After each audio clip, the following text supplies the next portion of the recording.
Daenerys. It looks like that might not happen till like the very end of the season, if not get pushed to the season after that. But we will get to see a union between the wolf and the dragon. It's just, not the wolf that you're thinking of. It seems like Sansa is the one who's going to be treating with Daenerys via Brienne and Davos. Looks like a siege, my lady. You have a keen military mind, Pod. So like the Watchers people and the other people that are camping the sets in the ruins where they're shooting the dragon pit scenes make it seem like there's going to be a meeting with Daenerys and people from the north. But supposedly it's only going to be Brienne and Davos. And Brienne serves Sansa. She doesn't serve Jon Snow. So you kind of think about the scene between Yara and Daenerys last season in the way she was the one to engineer that alliance. I mean, that's kind of unfair because Theon can barely put two sentences together since he's kind of thrown away his Reek persona. He's slowly clawing his way back to being normal, but he's never going to be completely whole again. So he kind of recognizes that Yara is the better person to lead, at least from the Ironborn perspective. So she's the one to treat with Daenerys. I'm up for anything. Daenerys kind of cocks her head. Ooh, that's an interesting thought. And they just have a little bit of fun. It turns into pure fan fiction after that because you're like, oh, they're probably going to get it on. In return, I expect you want me to support your claim to the throne of the Iron Islands? Not my claim. Hers. Oh, what's wrong with you? I'm not fit to rule. Euron's offer is also an offer of marriage. You see, you won't get one without the other. And I imagine your offer is free of any marriage demands. I never demand, but I'm up for anything, really. No more.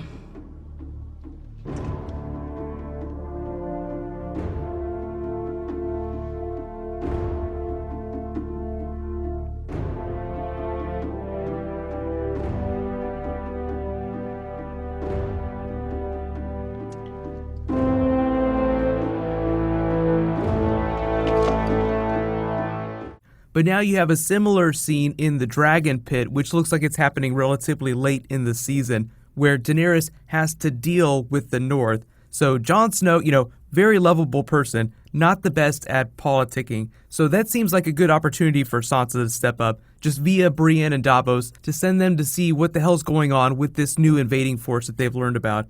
Because the Maesters are probably still operating out of the Citadel, so everybody be getting ravens about what's going on in King's Landing and hearing about Daenerys versus Cersei. So naturally, a bunch of dragons enter King's Landing, and you have an army in the north. You're going to want to send some people down to check it out, so it seems like Sansa is the person behind that, like the voice of reason. But even though I do think we'll, see like Jon Snow, Daenerys moments, I feel like most of those will happen on the battlefield. Because George R. R. Martin always has like moments and characters that seem like they're echoes of the past, not just like completely recycling plots that happened previously, but it seems like they're going to be honoring moments on the show from Robert's Rebellion. So it seems like they're having a little bit of fun with the idea of Jon Snow being an amazing warrior like Robert, but not so great with ruling. And that was Sansa's early objection. Like Sophie Turner has talked about that when she's talking about season 7 stuff. Sansa feels like Jon Snow is great, just not the greatest at the actual management of the kingdom. You and your trusted advisors, and you sit around making your plans on how to defeat a man you don't know. I lived with him. I know the way his mind works. I know how he likes to hurt people. Did it ever once occur to you that I might have some insight? You're right. You think he's going to fall into your trap? He won't. He's the one who lays traps. He's overconfident. He plays with people. He's far better at it than you. He's been doing it all his life. Aye, and what have I been doing all my life? Playing with broomsticks. I've fought beyond the wall against worse than Ramsay Bolton. I've defended the wall from worse than Ramsay Bolton. You don't know him. We'll never get him back. Rickon is Ned Stark's true-born son, which makes him a greater threat to Ramsay than you, a bastard, or me, a girl. As long as he lives, Ramsay's claim to Winterfell will be contested, which means he won't live long. We can't give up on our brother. Listen to me, please. He wants you to make a mistake. Of course he does. What should I do differently? I don't know. I don't know anything about battles. Just don't do what he wants you to do. That's good advice. You think that's obvious? So if you're going to have to treat with another big invading force, naturally the person who's better at politicking is going to step forward for that moment. So you have like Sansa, Via, Brienne, and Davos. But I don't think the series is like completely throwing men under the bus or anything like that.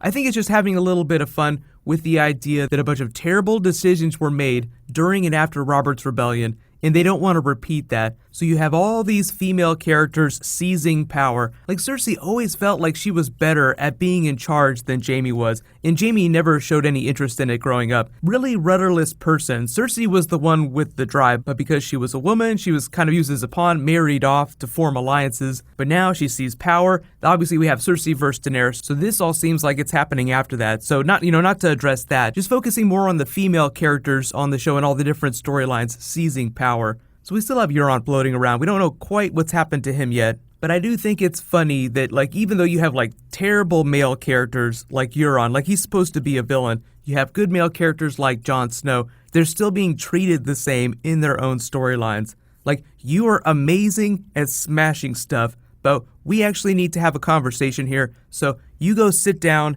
and we'll let the women take care of this. Which makes you think of the super slashy fanfic ending to Game of Thrones. Bittersweet, like all the male characters die off, including Jon Snow, and Daenerys, Sansa, Yara just end up in like a sex pile on one of their beds. You think they're fucking? What? No.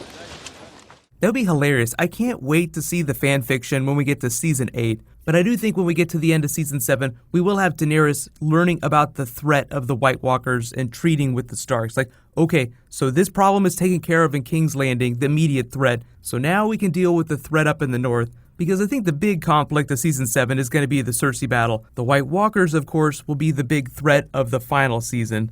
But give me all your Daenerys Sansa predictions in the comments. Do you think that Sansa is going to be the one to win Daenerys over, not Jon Snow? Just because it seems like that's what she's going to be good at. Jon Snow doesn't seem like he's super hot on listening to directions.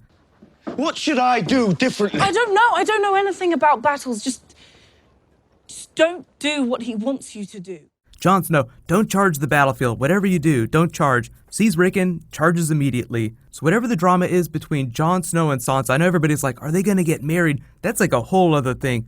I don't think that that's going to stick. Although I do think that that will come up. Because people who see the king in the north will want an heir, so they'll be like, well, you need to have a baby now. And in order to have a legitimate baby, you have to get married to someone of noble blood. So that's going to be a whole other level of craziness. It would be a pretty big WTF if they married Jon Snow to Sansa, but you have to wonder what Littlefinger's going to do in all this, because he seems like he has his hooks in Sansa pretty good. So unless he can get Sansa to marry Jon Snow, and then kill him off somehow, I don't think he's going to be too hot on the idea of them getting married. But they're the current de facto rulers of the North, or co-rulers, so it just remains to be seen, but I wouldn't be surprised if they push that till later in the season. But congratulations to this week's Game of Thrones winner, Arena Destroyer. You win a $20 Amazon gift card. Be sure to private message me on the back end of my channel so I can get your contact details. There is a new round of the Game of Thrones giveaway starting now. All you have to do to enter is be a subscriber, leave a comment on this video. If there are any other bonus videos you guys want this next week,